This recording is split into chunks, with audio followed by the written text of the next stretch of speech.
ఆచి chicken masala. Fan పార్టీలో ఆయన సీనియర్ లీడర్ 4 దశాబ్దాల రాజకీయ అనుభవంతో అనేక పదవులు స్వీకరించారు. కానీ ఇటీవల ఆయన తన సొంత నియోజకవర్గంలో ఇన్ఛార్జ్ పదవి నుంచి తప్పించారు. ఆ తర్వాత ఓ పార్లమెంట్కి ఇన్ఛార్జిగా ప్రకటించారు. కానీ వచ్చే ఎన్నికల్లోపు ఈ పదవి నుంచి కూడా తప్పిస్తారనే ప్రచారం సాగుతోంది. ఈ నేపథ్యంలో ఆ నేత వైఎస్ జగన్ ను కలవడం హాట్ టాపిక్ గా మారింది. మరి ఆ నేతకు జగన్ ఎలాంటి హామీ ఇచ్చారు?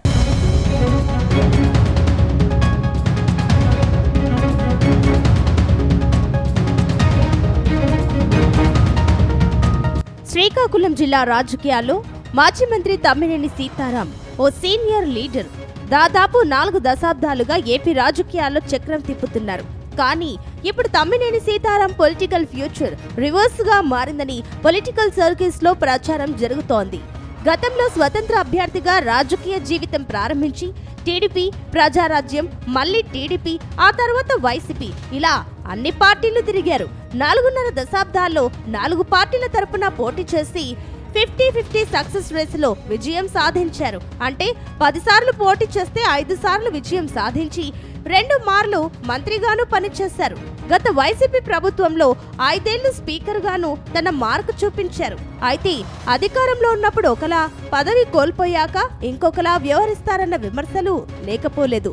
ఇటీవల ఆముదాల వలస ఇన్ఛార్జ్ పదవి నుంచి తప్పించాక శ్రీకాకుళం పార్లమెంట్ ఇన్ఛార్జ్ బాధ్యతలు తీసుకున్న తమ్మినేని ఇప్పుడు జగన్ ను కలవడం వైసీపీలో చర్చనీయాంశంగా మారింది.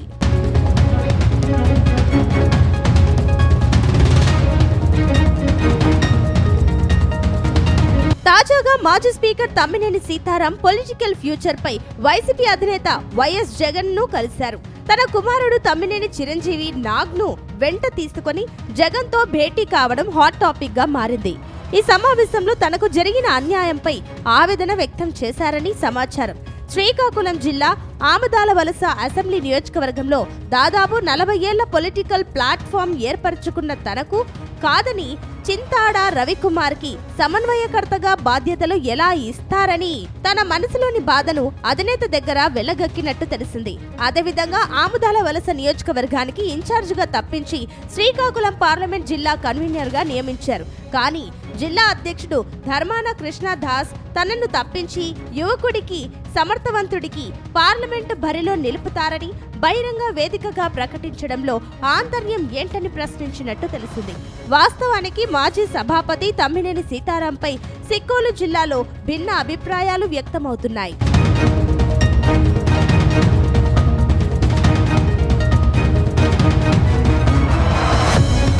ఇక 1982లోనే రాజకీయాల్లోకి వచ్చిన తమ్మినేని సీతారాం ఆ తర్వాత తెలుగుదేశం పార్టీలో చేరిపోయారు. అనంతరం ఆముదాల వలస నియోజకవర్గం నుంచి 1983లో మొదటిసారి ఎమ్మెల్యేగా ఎన్నికయ్యారు. 1985 మళ్లీ విజయం సాధించిన తమ్మినేని 1994 ఎమ్మెల్యేగా అదే ఆముదాల వలస ఎమ్మెల్యేగా గెలుపొందారు. తర్వాత 1999లో మరోసారి విజయం సాధించి 2003 వరకు టీడీపీలోనే ఉన్నారు. 2009 ప్రజారాజ్యంలోకి వెళ్లి ఓటమి చవిచూసిన సీతారాం 4 ఏళ్ల తర్వాత వైఎస్ఆర్ కాంగ్రెస్ పార్టీలో చేరారు. 2014లో సైతం ఓడిపోయారు. అప్పట్లో వైఎస్ జగన్ కొత్తగా వైసీపీని స్థాపించారు. దాంతో 2019 ఆంధ్రప్రదేశ్ అసెంబ్లీ ఎన్నికల్లో ఆముదాల వలస నుంచి గెలిచారు. వైసీపీ ప్రభుత్వంలో తమ్మినేని సీతారాం అసెంబ్లీ స్పీకర్ గా అత్యున్నత పదవిలో కూర్చోబెట్టారు. అయితే తమ్మినేని సీతారాం హయాంలో ఆముదాల వలస నియోజకవర్గంలో గ్రూపు రాజకీయాలు ఎక్కువయ్యాయి. దీంతో తమ్మినేని సీతారాంను ఇన్ఛార్జ్ బాధ్యతల నుంచి తప్పించి యువనేత చింతాడ రవికుమార్ కు సమన్వయకర్తగా నియమించారు.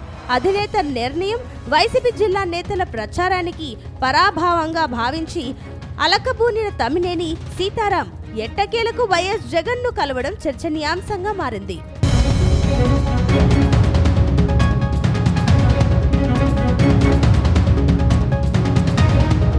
మొత్తం మీద వచ్చే ఎన్నికల్లో మాజీ మంత్రి తమ్మినేని సీతారాంను శ్రీకాకుళం నుంచి కూడా తప్పిస్తారని ప్రచారం జరుగుతోంది. ఆయనకు అవకాశమే లేకపోవచ్చని అంటున్నారు. కానీ మాజీ స్పీకర్ అనుచరులు మాత్రం శ్రీకాకుళం ఎంపీ అభ్యర్థిగా బరిలో నిలిపేందుకు జగన్ సందిగ్ధత వ్యక్తం చేశారని అనుచరులు చెబుతున్నారు. అయితే జగన్తో సమావేశంలో ఏ అంశాలు చర్చించారు అనేది మాత్రం బయటకు చెప్పడం లేదు. అయితే సీనియర్ నేత తమ్మినేని సీతారాం రాజకీయ భవితవ్యంపై వైసీపీ అధినేత జగన్ ఎలాంటి భరోసా ఇచ్చారు అనేది మాత్రం సస్పెన్స్ గా మారింది.